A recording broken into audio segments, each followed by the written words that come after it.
on the bus recently, right? I was on the bus, and this old lady came and sat next to me, and I started ticking, right? I started ticking, and she moved, right? She literally moved. And I thought to myself, excellent.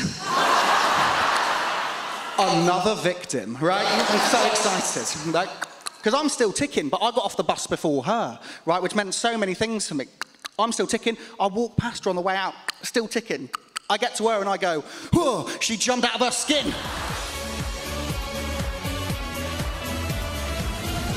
You all right, Manchester? How we doing? Fun fact, somebody recently said I look like a homeless Alan Carr, and I can't unsee it. I struggle to understand how other people are feeling sometimes. Like I was having a chat with my boyfriend the other day, and he said to me, when you look at me, what do you think of? And I said, that sandwich we had in Brighton in 2019. It wasn't the answer he wanted, and now I'm single. When we broke up, he said, there's just so many things you can't give me. As an autistic man, I can only assume that one of those things is eye contact. Or empathy, one of the two. Yeah, man. So I'm on all the apps. And it's difficult being on all the apps, right? Because I can't address the tics. I turn up on a first date, and I'm like, it's the first time they've ever witnessed it. So I turn up and I'm like, hi, I'm Alex. Ever been to... That was not the point to laugh, Simon. That was... That has done nothing for your appearance, sir. I know. Hold on to the punchline, you'll have a better night. I'm on the apps, I can't address the voice, I turn up for first dates. They've never seen it before. I go up to them, I'm like, hi, I'm Alex. Ever been to dinner with an indicator before? Good to see you. Like, that's where I'm at. Very good. For my day job, I work in schools. The first time the kids saw me tick, and one of my year 3s said to me, why does it happen? And I said, because you didn't do your homework. Now I'm on a disciplinary, but his 5 times tables are, oh, chef's kiss. That's so good. Brilliant. Genuinely, Manchester, this is lovely, and this is, oh, it's a dream come true. Thank you so much. Good night. The story of my life, I take her home. I dive on my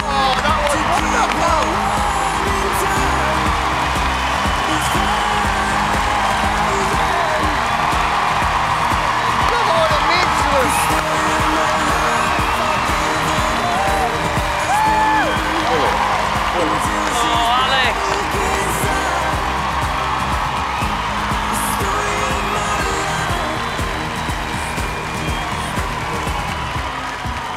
Oh my goodness. Oh my God. Honestly, I didn't stop laughing from start to finish. That was an amazing set. Your delivery is fantastic, and your writing is brilliant. You are a great comedian. Oh my God, thank you so much, thank you. Yeah, we've been patiently waiting for a good stand-up comedian, and you were worth the wait. Well done. Thank you so much, thank you, it means everything. I think a great comedian is fearless and funny. You are both. Yeah, thank you so much. You did great.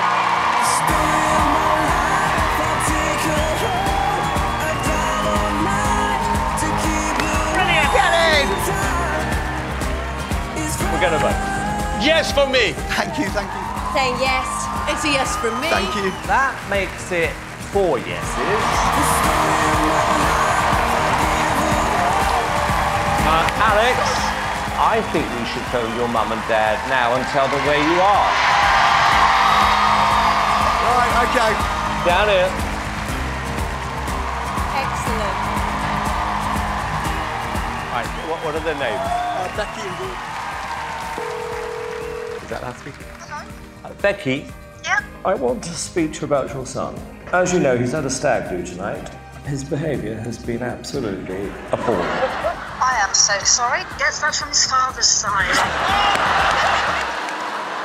Actually, it's Simon Cowell from BGT. Oh my God. Your son was incredible tonight and is through to the next round of Britain's Got Talent. I can't believe it.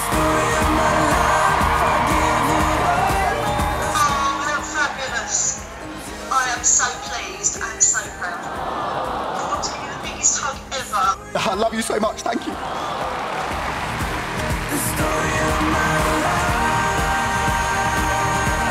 He was really good.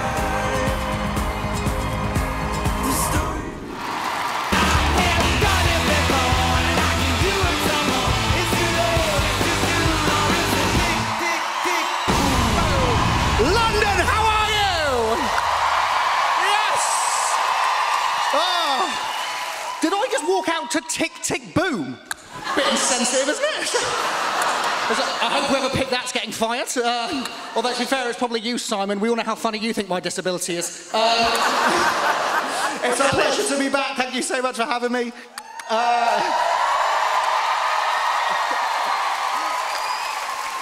Life has changed so much since my audition, but I've now gone back to work. It's blown the kids' minds, really. The thing when you work in a primary school, right, is you often get asked questions like, do you think you'll ever have kids? Like a parent came up to me recently and went, do you think you're ready? Do you think you're ready to have kids? No, absolutely not. I don't even like olives yet, right? I think that's the level you've got to be to legally own a child, right? I think that's where you need to be, okay? But as well, like working in schools and things like it has blown the kids' minds. They've gone absolutely mad. But they're in for a few shocks tonight, the kids. They're in for a few shocks. I've had one already. That's the first time they've seen my first name. I'm usually Mr. Mitchell. I know, right? I know it's going to blow their minds. I know. I'm usually Mr. Mitchell. Tonight I'm Alex. To be fair, I'm gutted about that, because for the last 2 years I've been trying to convince them that my name is Fabio. I love it. It's just so much more cool and exotic. It's so much more fun for me. It's just, but it has, like, life has completely changed. I'll tell you one thing that hasn't changed, though. I'm still single. That is the sound of 3,000 people going, yep, we're not surprised. That's what that was. This is my face. So I'm still single. I think the main reason I'm still single, right, is I think because people in a partner, they look for confidence and they look for assertiveness, and I don't have that. They're two skills I don't have. I blame my autism for that. Because of my autism, I worry quite a lot about small and insignificant things. Like recently, I had a meltdown in a supermarket, right, because I bought a 3-pack of peppers and didn't know what to do with the green one, right? That's what I meant. It's an issue. That's not attractive. That's not sexy, is it? No one's looking at that and enjoying it, are they? It's terrible, right? I was diagnosed with, I started ticking 18 months ago, right? I was diagnosed with a condition called FND. That's not strictly true, there's only one F.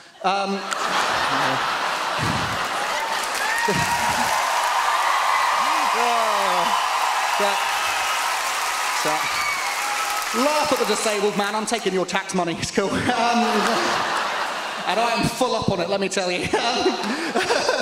So I started ticking 18 months ago, and I was really worried about how it would make people feel. I was really worried it was going to make people feel uncomfortable. Very luckily for me, I very quickly realised that I really enjoy making people feel uncomfortable. Oh, it's a lot of fun. It's a lot of fun, right? Like,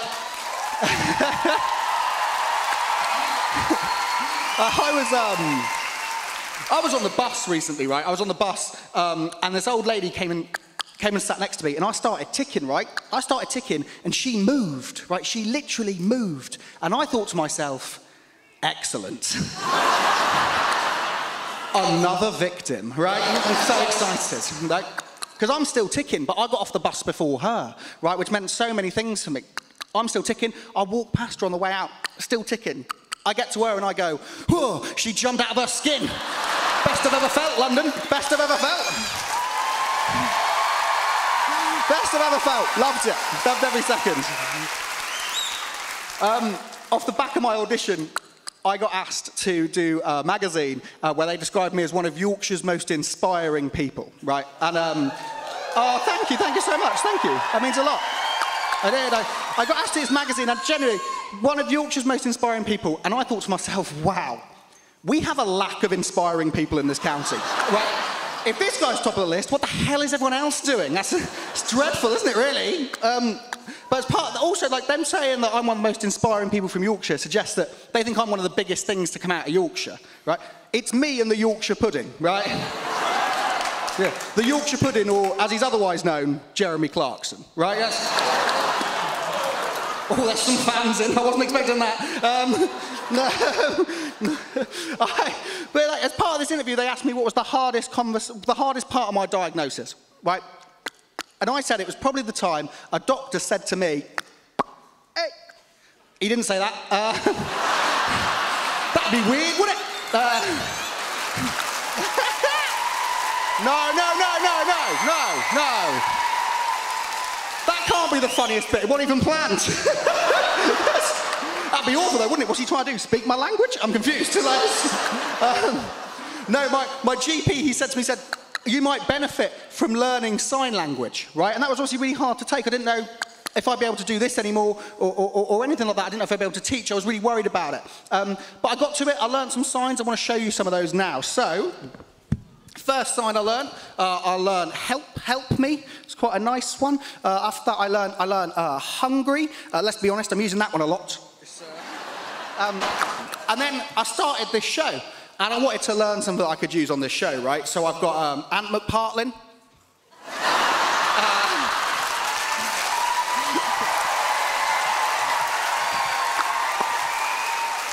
We've got Declan Donnelly.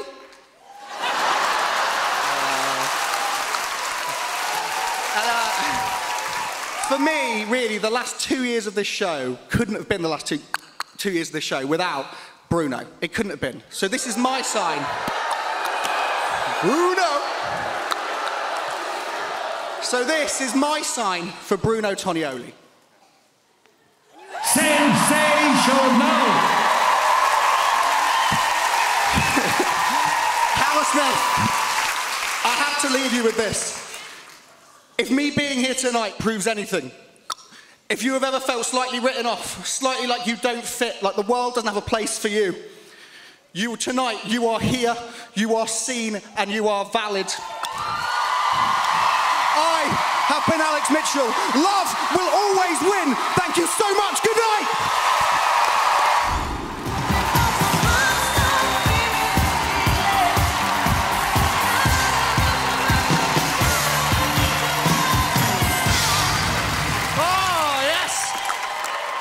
Stuff, that's more like it. I am feeling myself in this suit this evening, London. Thank you to wardrobe. Thank you to wardrobe and makeup. That's the most physical contact I've had in months. Who'd have thought it? Old weird voice is back. Thank you so much for having me. I'm so happy to be here. First things first, we've got a sign for Simon now. Boom. Oh, the teeth are so much whiter in real life. I am so excited to be here. I'm so excited to be here for a few reasons. One is because I'm a man and I feel like I haven't achieved much in my life, right? I feel like I haven't done much in my life. I would say my greatest achievement before tonight is probably the time I managed to fit 3 cream eggs in my mouth at once. My dad was so proud. It's a great day for all of us, really. I think, to be fair, that's the closest I've ever come to winning something is tonight. To be fair, it's this and like that penalty shootout I had against my year 3s. Like, 3 broken wrists and 2 concussions. But I took a pummeling, but it was worth it for glory. It is so good to be here, man. I'm so excited to be here representing sort of my community. I would say, really, I feel, like I said before, I don't feel like I've achieved much in my life. What I would say, though, is that I'd say my greatest achievement is probably I recently learnt to drive, right? Because like many... thank you. Because like many disabled people, the first thing I did when I was diagnosed with FND, 1F, you know that by now.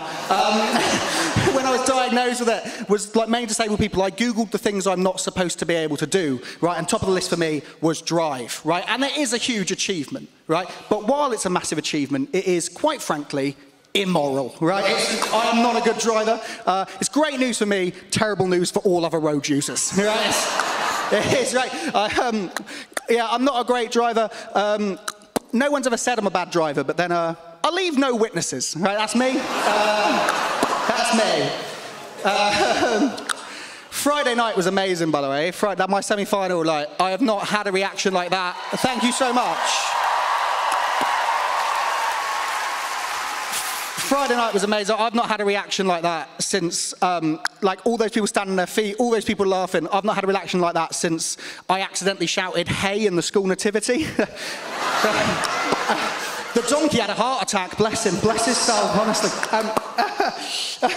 Since doing this show, right, I've started to try and look after my body a little bit better, right? I've been trying to look after myself, not because I necessarily care about my image, but because if you've got a neurological condition and that's not what kills you, that's embarrassing, isn't it? That's awful.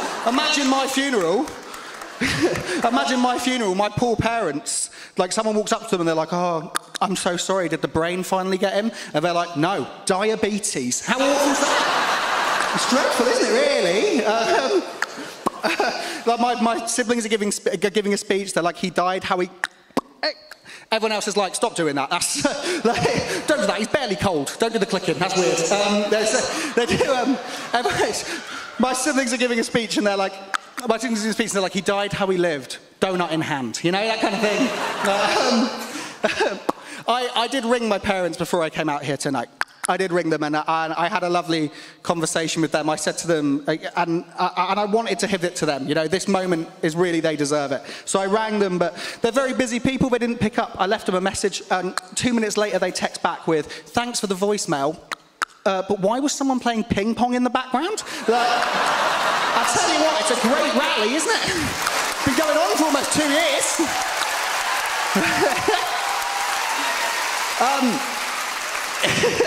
Yeah, my mum has got a lot of good press out of this show. She's mean, right? She's a bully. Do you know when I did my first audition and I said someone recently sounded like a homeless Alan Carr? That was my mum, right? Thanks for that, Becky. London, I'm gonna leave you with one final message, which is this: that throughout this process, I've had a lot of wonderful things, and everyone who's reached out and sent a message, I have loved you for it. Thank you. But also there's been so many people online who say horrible things about things, and so many people in life, and there will be people in this room, and there will be people at home tonight who've been told they can't do something, they're not good enough, they're not likeable enough, or they're not relatable enough. Tonight, one last sentence from me. We did it. To every school teacher, to every kid I have ever taught, we did it. Once again from me, love will always win. I am Alex Mitchell. Good night.